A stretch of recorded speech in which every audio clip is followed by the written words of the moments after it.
భారతదేశంలో విభిన్న రకాల ఆదివాసీ తెగలున్నాయని, అనాది కాలం నుంచి ఆదివాసీలు కొన్ని తెగలు నవ సమాజంలో ఇమడ కలిగిన మరికొన్ని తెగల వారు ఇంకా అడవుల్లో జీవిస్తున్నారని జిల్లా కలెక్టర్ ఎస్ వెంకటేశ్వర్ పేర్కొన్నారు.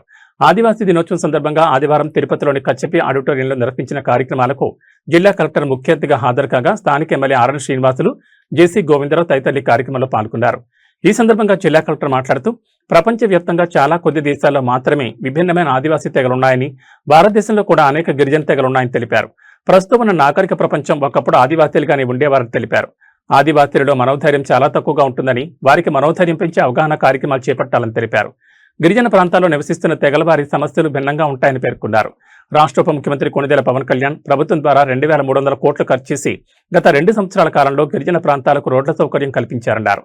గిరిజన ప్రాంతాలకు రోడ్డు సౌకర్యం ఏర్పడినట్లయితే సకాలంలో వైద్యం, త్రాగునీరు, విద్య తదితర అంశాలు అందుతాయని తెలిపారు. జిల్లాలో సుమారు 24 కోట్లతో గిరిజన మరియు ఇతర సంక్షేమ పాఠశాలలో కొంతమేరకు మరమ్మతులు చేయించడం జరిగిందని తెలిపారు. రాష్ట్ర ప్రభుత్వం ఎన్టీఆర్ భరోసా పెన్షన్, తల్లికి వందనం, uniform, shoes, belt, Dokka Seethamma మధ్యాహ్న భోజన పథకం ద్వారా పౌష్టికాహారం అందించడంతో పాటు పాఠశాలలో కనీస వస్తువులైన మరుగుదొడ్లు, క్లాస్ రూమ్ భవనాల నిర్మాణం, త్రాగునీరు ఏర్పాటు తదితర కార్యక్రమాలు చేపట్టిందన్నారు. గిరిజన ప్రాంతాల్లో ఉన్న విద్యార్థులు ప్రభుత్వం అందిస్తున్న పౌష్టికాహారం తీసుకోవడంతో పాటు మంచి విద్యను నేర్చుకున్నట్లయితే దేశానికి వన్నె తెచ్చే అవకాశం ఉందని భావిస్తున్నారన్నారు. గిరిజన ప్రాంత ప్రజలు రాష్ట్ర ప్రభుత్వం అందిస్తున్న సంక్షేమ అభివృద్ధి పథకాలను అందిపుచ్చుకోవాలన్నారు. తిరుపతిలో తోడా కలెక్టర్ నిధులతో గిరిజన భవన్ నిర్మాణానికి త్వరలో చర్యలు చేపడతామన్నారు. గిరిజన ప్రాంత ప్రజలు భూ సమస్యలు, ఇతర సమస్యలను పరిష్కరించడానికి సిద్ధంగా ఉన్నాయని తెలిపారు. స్థానిక ఎమ్మెల్యే మాట్లాడుతూ ఆదివాసీల సమస్యల పరిష్కారానికి ఎన్డీఏ ప్రభుత్వం ముందుంటుందని పేర్కొన్నారు. తొడా నిధులు మరియు జిల్లా కలెక్టర్ నిధుల ద్వారా గిరిజన భవన్ ఏర్పాటు చేస్తున్నందుకు ధన్యవాదాలు తెలిపారు. కొండలు, అడవుల్లో, కోనల్లో నివసిస్తున్న ఆదివాసీలు వర్షాలు వస్తే కనీసం 2 రోజుల పాటు వారి నివాస స్థలాలకు చేరుకోలేని పరిస్థితి గతంలో ఉండేదని, ప్రస్తుతం ఎన్డీఏ ప్రభుత్వం వారి నివాసాల వరకు రోడ్డు సౌకర్యం ఏర్పాటు చేసిందని పేర్కొన్నారు. రోడ్డు సౌకర్యం రావడంతో విద్యుత్ పాఠశాలలు ఏర్పాటు చేయడం జరుగుతుందని తెలిపారు. శ్రీకాకుళం, విజయనగరం, మన్యం లాంటి గిరిజన తెగలు అధికంగా ఉన్న జిల్లాల నుంచి ఐఏఎస్, ఐపీఎస్ అధికారులతో పాటు ఇంజనీర్లుగా విద్యార్థులు ఎదిగారని, ప్రభుత్వం అందిస్తున్న సంక్షేమ అభివృద్ధి పథకాలను సద్వినియోగం చేసుకోవాలని తెలిపారు. ఈ కార్యక్రమంలో జిల్లా ట్రైబల్ వెల్ఫేర్ అధికారి సోమురాజు, స్కిల్ డెవలప్మెంట్ అధికారి లోకనాథం, డిఐపిఆర్ఓ గురుస్వామి శెట్టి, రాష్ట్ర నాయి బ్రాహ్మణ కార్పొరేషన్ చైర్మన్ సదాశివ, రాష్ట్ర యాదవ్ కార్పొరేషన్ చైర్మన్ నరసింహ యాదవ్, రాష్ట్ర beautification corporation chairman Sugunamma, librarian chairman Gurava Reddy, గిరిజన నాయకులు శివనాయక్, కృష్ణ, సరస్వతమ్మ, కోటయ్య తదితరులు పాల్గొన్నారు. మనందరికీ తెలిసిందే, భారతదేశంలో ఉన్నటువంటి ఆదివాసి తెగలు నాకు తెలిసి ఇంకెక్కడ ఇన్ని వివిధ రకాలైనటువంటి తెగలు మేబీ 1-2 దేశాలు తప్పిస్తే, బ్రెజిల్ ఇట్టాడు తప్పిస్తే ఇంకెక్కడ లేవు ఇన్ని రకాల తెగలు. కేవలం ఆంధ్ర కాదు, మీరంతా చూసుకోవాల్సింది భారతదేశం మొత్తం. ఇన్ని విభిన్న తెగలు కలిగినటువంటి మన భారతదేశం, అదేవిధంగా ప్రపంచంలో ఉన్నటువంటి ఆదివాసి తెగలన్నిటి కూడా మానవులు అందరికంటే వీళ్ళు ముందొచ్చారు. వాళ్ళ నుంచే మనందరం కూడా భాష, సంస్కృతి అనేవి వాళ్ళ నుంచి ముందు మిగతా తర్వాత వచ్చినటువంటి సివిలైజేషన్స్ కానీ తెగలన్నీ కూడా వాళ్ళ నుంచి నేర్చుకున్నాయి. అదేవిధంగా కాలక్రమేణా ఎక్కువ శాతం వీళ్ళందరూ కూడా అడవుల్లోకి వీటికి పరిమితం అయిపోయి నవ సమాజంలో కొన్ని చోట్ల కలిసి ఉండగలిగారు, కొన్ని చోట్ల ఇంకా కొంచెం దూరంలోనే ఉంటున్నారు. వీళ్ళకు ఉన్నటువంటి ప్రస్తుత పరిస్థితుల్లో వీళ్ళ సమస్యలు, వాటికి తీసుకోవాల్సినటువంటి పరిష్కారాలు కూడా చాలా విభిన్నంగా ఉంటాయి. వాళ్ళ సమస్యలు కూడా మిగతా వాళ్ళలాగా కాకుండా చాలా విభిన్నంగా ఉంటాయి. ఇప్పటికీ కూడా చాలా చోట్ల ఇంకా బేసిక్ ఫెసిలిటీస్, రోడ్డు, తాగునీరు, వీటన్నిటికీ ఇంకా సమస్యలు ఉన్నటువంటిది వాస్తవమే. అయినప్పటికీ కూడా మనం చూసుకున్నట్టయితే రాష్ట్ర ప్రభుత్వం గడిచిన 2 సంవత్సరాల్లో ఒకవైపు ఏదైతే షెడ్యూల్డ్ 5 ప్రాంతాల్లో, కొండ ప్రాంతాల్లో ఉన్నటువంటి ఆదివాసీల కోసం నిన్న కూడా మనం చూసాం, గౌరవ ఉప ముఖ్యమంత్రి వర్యులు గారు చెప్తున్నారు, సుమారుగా 2,300 కోట్ల రూపాయల నిధులతో గడిచిన 2 సంవత్సరాల్లో రోడ్డు లేని వాటన్నిటికి కూడా, హ్యాబిటేషన్స్ అన్నిటికి కూడా రోడ్లు వేయడం జరిగింది, సుమారుగా 2,300 కోట్ల రూపాయలతో. ఇది చాలా పెద్ద అభివృద్ధి కార్యక్రమం. ఎందుకంటే నేను కూడా అక్కడ పనిచేశాను, ఇది వరకు కూడా చెప్పాను. నేను సుమారు 7 సంవత్సరాల కింద పాడేరు ఆ ప్రాంతంలో పనిచేసినప్పుడు జాయింట్ కలెక్టర్ గారు నాకు తెలిసి పార్వతీపురంలో చేసినట్టున్నారు, అక్కడ కూడా చేశారు. సుమారుగా 1500-1600 గ్రామాలకి రోడ్డు సౌకర్యమే లేదు. ఇంకా రోడ్డు లేనప్పుడు తాగునీరు కానీ, కరెంటు కానీ, మిగతా ఇతర ఆ వైద్య సేవలు కానీ, అన్నిటికీ, చదువు కానీ అన్నిటికీ ఇబ్బందే. ఇప్పుడు ప్రభుత్వం దాన్ని పెద్ద ఎత్తుగా తీసుకెళ్ళి ముందు రోడ్డు వేస్తే దాంతోపాటు మిగతావి రావాల్సిన అన్నింటి కూడా వస్తాయనేది ఒక మంచి కార్యక్రమం చేస్తున్నారు. అదేవిధంగా మనం చూసుకున్నట్టయితే ఎవరైతే నాన్ షెడ్యూల్డ్ ప్రాంతంలో ప్లెయిన్ ఏరియాలో ఉన్నటువంటి గిరిజనులకు కూడా రాష్ట్ర ప్రభుత్వం ఎన్నో ప్రోత్సాహకాలు ఇస్తుంది. ఈరోజు ఒకవైపు ఎన్టీఆర్ భరోసా పెన్షన్ అయితేనేమి, మరోవైపు పిల్లల కోసం స్కూల్స్లో అందిస్తున్నటువంటి పథకాలు అయితేనేమి, తల్లికి వందనం దగ్గర నుంచి, అదేవిధంగా యూనిఫామ్, షూసు, బెల్టు, ఫుడ్, మంచి డొక్కా సీతమ్మ బడి భోజనం కింద మంచి భోజనం. అదేవిధంగా ఇప్పుడు ఈ సంవత్సరం నుంచి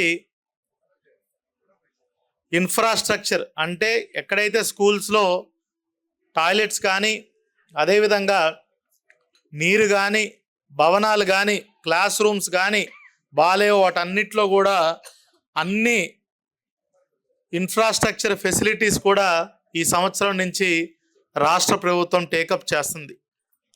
దీనికి ముందే మన జిల్లాలో సుమారుగా 24 కోట్ల రూపాయలతో అన్ని గిరిజన మరియు సంక్షేమ శాఖ ఆధ్వర్యంలో ఉన్నటువంటి అన్ని స్కూల్స్ని కూడా మనము కొంతమేరకు బాగు చేసుకున్న పరిస్థితి.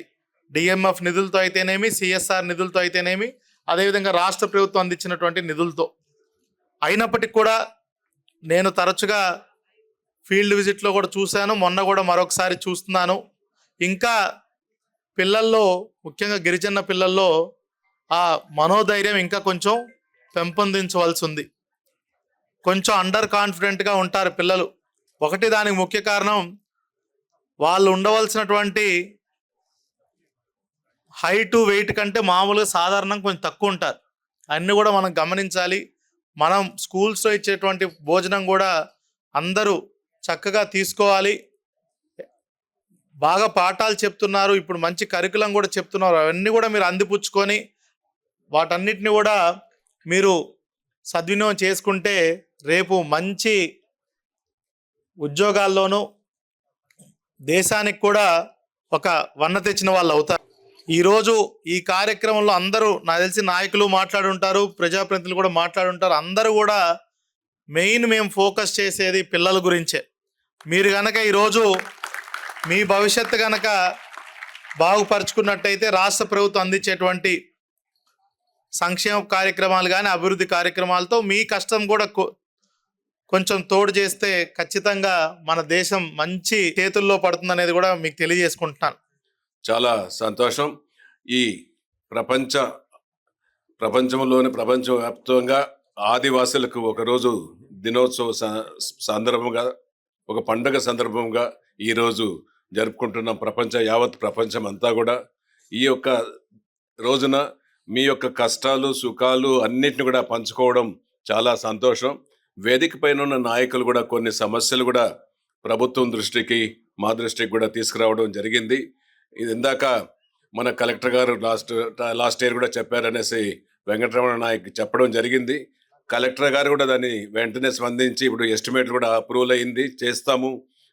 కలెక్టర్ ఫండ్స్లో నుంచి కొంత, తుడా ఫండ్స్లో నుంచి కూడా కొంత చేసి ఖచ్చితంగా చేస్తామనేసి చెప్పడం మనస్ఫూర్తిగా కలెక్టర్ గారిని కూడా మనం అభినందించాల్సిన అవసరం ఎంతైనా ఉంది. మీ అందరికి కూడా తెలుసు, మన ప్రభుత్వం ఎన్డీఏ కూటమి ప్రభుత్వం, గౌరవ ముఖ్యమంత్రి ఆదివాసులకు గతంలో నడిచిపోయే దారులు కూడా చాలా ఇబ్బంది ఉంది. వర్షాలు వస్తే 1 రోజు 2 రోజులు వాళ్ళ ఏరియాలకు పోయే, అటవీ ప్రాంతంలో ఉండే వాళ్ళ నివాసానికి పోయే దారి కూడా బంద్ అయ్యేది. అటువంటిది మీరు వదులుకొని జనవాసం అడవుల్లో, కోనల్లో మీరందరూ కూడా ఉండే నివాస స్థలాలంతా కూడా ప్రపంచ మన వెలుగులోకి రావాలి. ఇప్పుడు మీరు ఇందాక అంటున్నారు, మాకు ఒక ఎస్టీ కోటాలో ఒక ఎంపీటీసీ సర్పంచ్ ఏదొచ్చినా అక్కడ లోకల్ నాయకులే అనుభవిస్తారు, మాకేమి లేదనేసి. మీరు వెలుగులోకి వస్తే మీరే చేసుకోవచ్చు. ఇప్పుడు చాలా మంది మీకు రిజర్వేషన్ ఉన్నాయి, బాగా చదువుకుంటున్నారు. మేము చూస్తున్నాము శ్రీకాకుళం, విజయనగరం, మన్యం జిల్లా ఇవన్నిట్లో కూడా చాలా మంది కలెక్టర్లు గాను, ఎస్పీలు గాను, ఇంజనీర్లు గాను చాలా మంది ఉత్తీర్ణులు అవుతున్నారు. మీకు ప్రత్యేక ప్రభుత్వంలో కోటా కూడా మీకుంది. మీరందరూ అడవులు, కోనలు, ఈ ప్రాంతాలు వదిలి పల్లెల్లోకి రావాలని వస్తే మీకు చాలా ఉపయోగపడతాయనేసి కూడా, గతంలో ఎప్పటి నుంచో మీరు అక్కడే స్థిరపడి ఉండిపోయారు, అవన్నింటిని కూడా ఆలోచించండి. ఇప్పుడు పిల్లలు చదువుకునే అవకాశాలు ఎక్కువగా ఉన్నాయి. ప్రభుత్వం పిల్లలకు ఉచితంగా చదువు ఎల్కేజీ నుంచి ఎంతవరకు చదువుకుంటే అంతవరకు ప్రభుత్వం ఉచితంగా చదివిస్తూ ఉంది. మీకు అది కూడా మీరు ఉపయోగించుకోండి.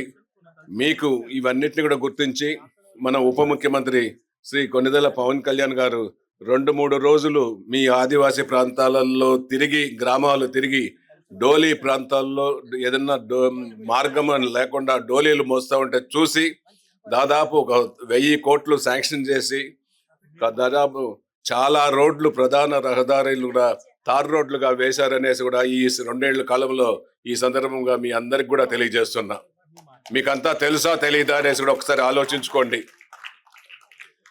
అంతేకాకుండా ఇంకా కూడా 1000 కోట్ల దాకా శాంక్షన్ చేసి ఇక మీ గిరిజన ప్రాంతాలకు అన్ని విధాలైన రోడ్లు, కరెంటు, వాటరు, స్కూల్స్ ఇవన్నిటిని కూడా మీకు చేసేదానికి మన ఎన్డీఏ కూటమి ప్రభుత్వం సిద్ధంగా ఉంది. ముఖ్యంగా ఇప్పుడే చెప్పడం జరిగింది, ఆదివాసీలంటే మొట్టమొదట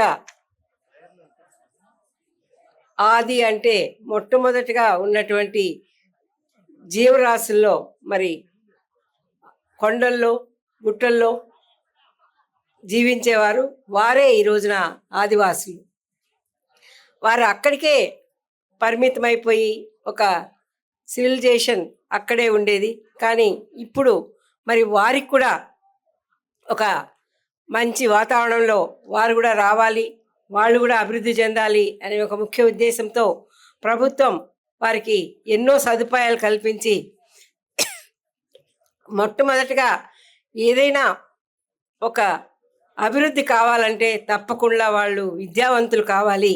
ప్రపంచ స్థాయిలో జరుగుతున్న ఈ ఉత్సవాలు 1982 నుంచి కూడా భారీ ఎత్తున కూడా ఈ కార్యక్రమాలు నిర్వహించుకోవడం, అనేక ప్రాంతాల్లో కూడా ముఖ్యంగా రాష్ట్ర వ్యాప్తంగా కూడా మనందరి యొక్క జీవన ప్రమాణాలు ఏ విధంగా మెరుగుపరుచుకోవాలి, ఇక్కడ కూడా నాయకులందరూ కూడా కలెక్టర్ గారికి ఇక్కడున్న సమస్యలన్నీ కూడా కలెక్టర్ గారి దృష్టికి తీసుకురావడం జరిగింది. వాటి పరిష్కారం కొరకు కూడా పూర్తి స్థాయిలో పరిష్కరిస్తామని కూడా హామీ ఇవ్వడం మనం చూసాం.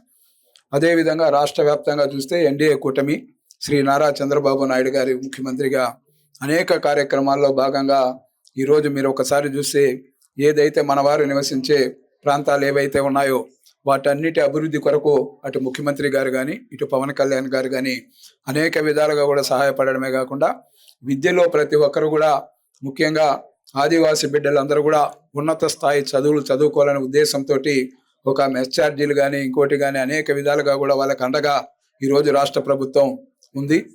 మీకు తెలుసు, మన తిరుపతి జిల్లాలో సుమారు 1,57,676 మంది మన గిరిజన సోదరులు నివసిస్తున్నారు. మొత్తం కూడా ఈ తిరుపతి జిల్లా మొత్తం కూడా గిరిజన సంక్షేమ శాఖ ఆధ్వర్యంలో మొత్తం 27 విద్యా సంస్థలు నడపబడుతున్నాయి. దాంట్లో సుమారు 3,812 మంది విద్యార్థులు చదువుతున్నారు. ఈరోజు రాష్ట్ర ప్రభుత్వం గౌరవ ముఖ్యమంత్రి వర్యులు నారా చంద్రబాబు నాయుడు గారు ఆదివాసుల సంక్షేమానికి కట్టుబడి ఉన్నారు. ప్రభుత్వం కూడా ఆదివాసుల సంక్షేమం కోసం విశేష కృషి చేస్తూ ఉంది. గౌరవ విద్యాశాఖ మంత్రులు మన యువగలం అధినేత నారా లోకేష్ సార్ కూడా ఈరోజు ఆదివాసుల కోసం ప్రత్యేక శ్రద్ధ చూపిస్తున్నారు.